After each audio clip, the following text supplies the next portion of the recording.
பாமக கூட்டணிக்கே வெற்றி, மக்கள் சொல்வது என்ன, அதை குறித்துத்தான் அலச இருக்கின்றது இன்றைய காலம். பேரன்பிற்குரிய தொப்பல் கொடை தமிழ் உறவுகளுக்கு வணக்கம். நான் உங்க வேளாமர்கார். பார்த்து கொண்டிருக்கக்கூடிய பார்வையாளர்கள் சேனலை சப்ஸ்கிரைப் செய்தும் பெல்லைக்கானை கிளிக் செய்தும் ஆதரவு தரும்படி கேட்டோம். நமது சேனல் பணிகளுக்கு பங்களிக்க விரும்புவோர், வளர்ச்சிக்கு உதவ விரும்புவோர் கீழே கொடுக்கப்பட்டுள்ள ஜிபே, போன்பே, பேடிஎம் எண்ணில் தங்கள் பங்களிப்பை அளிக்கலாம். பாட்டாளி மக்கள் கட்சி கூட்டணிக்கு இந்த தேர்தலில் மிகப்பெரிய அளவிற்கான வெற்றி வாய்ப்புகள் இருப்பதாக அரசியல் வல்லுநர்கள் முதல் சாமானிய வாக்காளர் வரை அத்தனை பேரும் கணிச்சு சொல்றாங்க. அதற்கான காரணங்களை அவர்கள் சொல்வது என்பது 100% சரியாகவும் இருக்கு. கடந்த 3 ஆண்டு காலமாக திமுக ஆட்சி பொறுப்பேற்றது முதல் திராணி உள்ள எதிர்கட்சியாக திமுகவை எதிர்த்து களமாடியது பாட்டாளி மக்கள் கட்சி மட்டும்தான். இந்த 3 ஆண்டுகள் மட்டுமல்ல, பாட்டாளி மக்கள் கட்சி தொடங்கியதுல இருந்தே அந்த பணியை செஞ்சுட்டு இருக்கிறாங்க. 2006 பாமக தயவுல திமுக ஆட்சியில் இருந்த போதும் கூட நம்ம மற்ற கட்சி மாதிரி தோழமை சுட்டுகள் கடந்து போகாம, என்னுடைய தயவுல நீ ஆட்சியில இருந்தாலும் சரி, நான் என் கூட நீ கூட்டணி வச்சிருந்தாலும் சரி, நீ செஞ்சு தப்புன்னா தப்புதான் என்று அப்பொழுதும் அந்த கேள்வி கேட்டவர் மருத்துவர் ஐயா அவர். இப்ப இருக்கிற தலைவர்கள்லாம் பல பேரை பார்த்திருக்க முடியும். ஐயோ, நம்ம ஒரு கூட்டணியில இருக்கிறோம், நம்ம எதுவுமே பேசக்கூடாது, அந்த கட்சிக்கு கட்டுப்பட்டுதான் இருக்கணும், என்ன நடந்தாலும் பரவாயில்ல என்று கடந்து போகின்ற தலைவர்களும் தமிழ்நாட்டில் இருக்கிறாங்க. ஆனால் கூட்டணி என்ன, தேர்தல் உடன்படிக்கை மட்டும்தான். தேர்தல் முடிஞ்சிட்டா நீ தப்பு செஞ்சா தப்பு தான், நீ நல்லது செஞ்சா நல்லது, பாராட்டுற. இந்த நிலைப்பாடு தான் பாமகவோட நிலைப்பாடா இருக்கு. இது மக்கள்கிட்ட ஒரு நல்ல அபிப்பிராயத்தை பாமகவுக்கு ஏற்படுத்தி தந்திருக்கு. அது மட்டும் இல்லாம எவரும் போராடாத விஷயத்துக்கு கூட பாமக களத்துல இறங்கி போராடும். 365 நாளும் பாட்டாளி மக்கள் கட்சியுடைய நிறுவனர் மருத்துவர் ஐயா அவருடைய அறிக்கை வெளிவந்துகிட்டே இருக்கும்.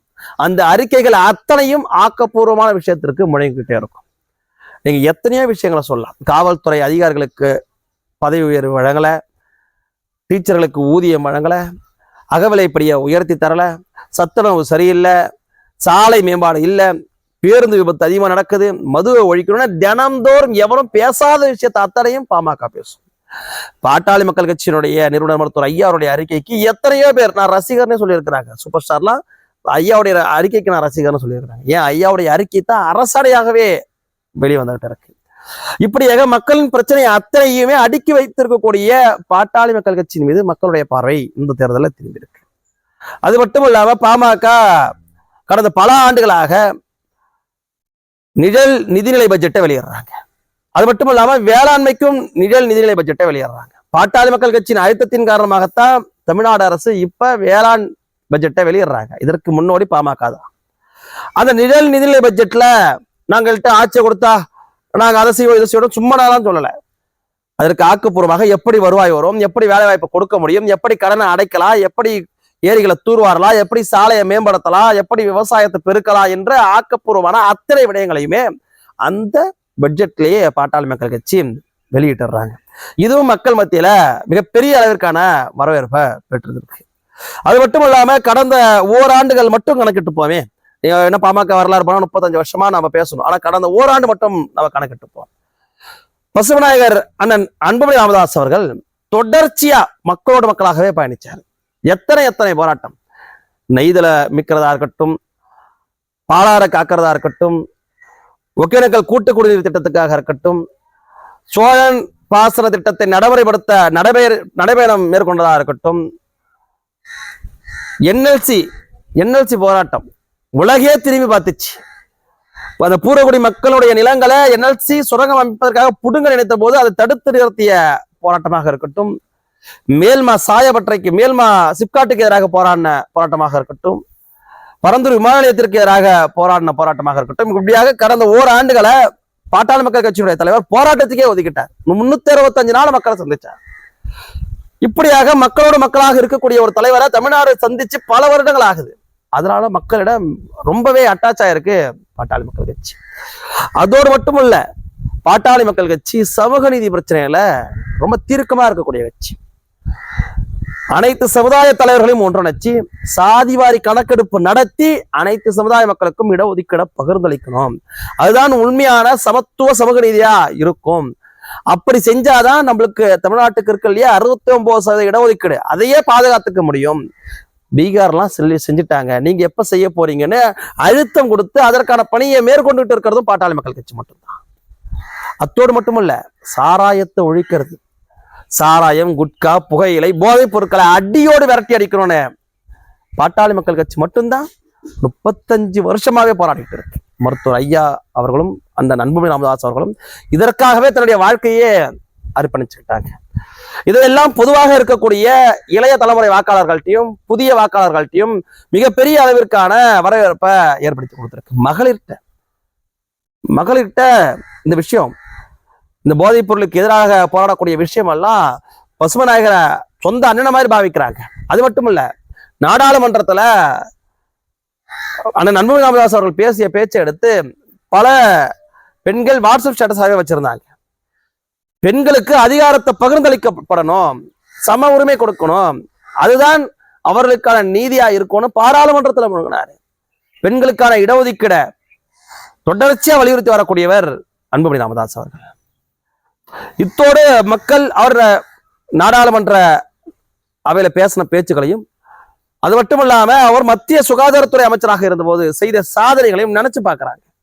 அவர் மத்திய சுகாதாரத்துறை அமைச்சராக இருந்தபோதுதான் இன்னைக்கு பல்லாயிரக்கணக்கான உயிர்களை காப்பந்து செய்த 108 ஆம்புலன்ஸ் திட்டத்தை கொண்டு வந்தாங்க.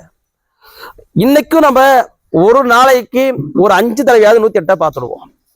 அப்ப 5 பேரை நம்ம பார்வைக்கு முன்னாலவே குறைஞ்சபட்சம் ஒரு நாளைக்கு 5 பேரை காப்பாத்துது அந்த 108 ஆம்புலன்ஸ். அப்பேற்பட்ட உயிர்காக்கும் திட்டத்தை கொண்டு வந்தது அன்புமணி ராமதாஸ் அவர்கள். தேசிய ஊரக சுகாதார திட்டத்தின் மூலமாக எத்தனையோ ஒரு நல்ல விஷயங்களை, பாமர மக்களுக்கும் தரமான மருத்துவம் சென்று சேரக்கூடிய விஷயத்த செஞ்சவரு அன்புமணி ராமதாஸ் அவர்கள். அதன் பயனாகத்தான் தாய்சை நலத்திட்டங்களா, ஒரு பிரசவம் என்பது பெண்ணுக்கு மறுபிறவின்னு சொல்லுவாங்க. அப்படியாக தாய்மார்கள் இறப்பு என்பதை விகிதாச்சாரத்தை குறைச்சி காமிச்சாரு அன்புமணி ராமதாஸ் அவர்கள். போலியோ ஒழிச்சதா இருக்கட்டும், எய்ட்ஸ் ஒழிச்சதா இருக்கட்டும், அத்தனையும் அன்புமணி ராமதாஸ் அவர்களுடைய சாதனை. ஜிப்மர தன்னாட்சி நிறுவனம் பெற்று கொடுத்தாரு. அயோத்திதாச பண்டிதர் அவர்களுடைய பெயர்ல தாம்பரத்துல ஆயுர்வேத மருத்துவக் கல்லூரிய தொடங்கினாரு.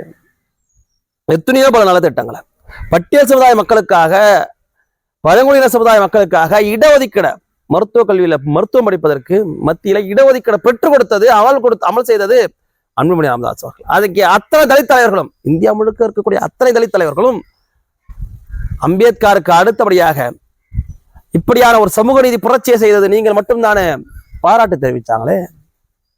இதையெல்லாம் இந்த இளைய தலைமுறை வாக்காளர்கள் சிந்திச்சு பாக்குறாங்க. எத்தனை எத்தனை சாதனைகளுக்கு சொந்தக்காரர் அவர். இப்ப நம்ம எல்லாம் பாக்குறோம் இல்லையா, நிறைய ட்ரெண்ட் ஆயிட்டு இருக்கோம். ஒரு உணவகத்துல போய் ஆய்வு பண்ணி இதெல்லாம் கெட்டு போன சிக்கனு, இதெல்லாம் கெட்டு போன பொருள், இதுல இருந்து நீங்க எப்படி இதெல்லாம் செய்றீங்க அப்படின்னு. அதற்கு அந்த அதிகாரிகள்லாம் யாருன்னு பாத்தீங்கன்னா FSSAIன்னு ஃபுட் சேஃப்டி அதிகாரிகள். அதை உருவாக்குனது FSSAI உருவாக்குனது அன்புமணி ராமதாஸ் அவர்கள். அது மட்டும் இல்ல, இந்த திரைப்படம் நம்ம பார்க்கிறோம், ஒரு உளவியல் ரீதியான விஷயமே சொல்லுது. அதிகமாக சிகரெட் பிடிக்க வைக்கிறோம். ரஜினி குடிக்கிறாரு நானும் குடிக்கிறேன், விஜய் குடிக்கிறாரு நானும் குடிக்கிறேன், பல பேர் சிகரெட்டை குடிக்கிறத ஸ்டைலா வச்சுக்கிட்டாங்க. மது குடிக்கிறதெல்லாம் தப்பு இல்லைன்னு நினைச்சுக்கிட்டாங்க.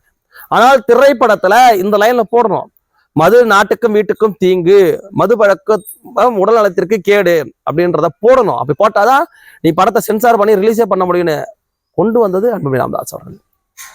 படம் போறதுக்கு முன்னாடி நான் தான் அவங்க குட்கா ரமேஷ் பேசுறேன்னு பேசாருல ஒருத்தவர், நான் குட்கா யூஸ் பண்ணதுனால எனக்கு கேன்சர் வந்துருச்சு அப்படின்னு சொல்றாங்கல்ல ஒரு பெண்மணி, அதற்கு காரணம் அன்புமணி ராமதாஸ் அவர்கள்.